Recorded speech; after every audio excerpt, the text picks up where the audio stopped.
ఏంటే? ఫ్రెండ్స్ అందరం కలిసి మూవీకి వెళ్దాం అనుకుంటున్నామమ్మా.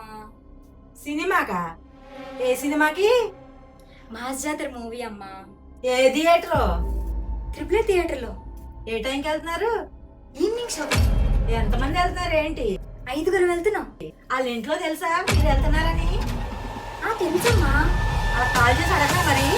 కావాలంటే నంబర్ చెప్తాను, నువ్వే కాల్ చేసి అడుగు. వద్దులే. ఎందుకు ఎలా వెళ్తున్నారు? ఆటో బుక్ చేసుకుని వెళ్దాం అనుకుంటున్నాం. మళ్ళీ ఏ టైంకి వస్తారు ఇంటికి? 12:30 వరకు వచ్చేస్తామా. డబ్బులేమన్నా కావాలా? 500 ఇస్తే చాలు. ఏం అక్కర్లేదు, మూసుకుని ఇంట్లో కూర్చో. అమ్మ డబ్బులు ఏమొద్దులే, తొందరగా ఇంటికి వచ్చేస్తాం. అయినా వద్దు, మూసుకుని లోపల. మరి ఇన్ని క్వశ్చన్స్ ఎందుకు అడిగామమ్మా? ఏ డీటెయిల్స్ అడగకుండా వద్దన్నాను అనుకో, మా అమ్మ ఏ డీటెయిల్స్ అడగకుండా వద్దంది అనుకుంటావు. అదే అన్ని డీటెయిల్స్ అడిగి వద్దన్నాను అనుకో, మళ్ళీ తిరిగి నాకు క్వశ్చన్ చేయడం ఉండదు. అందుకే అన్ని అడిగాను.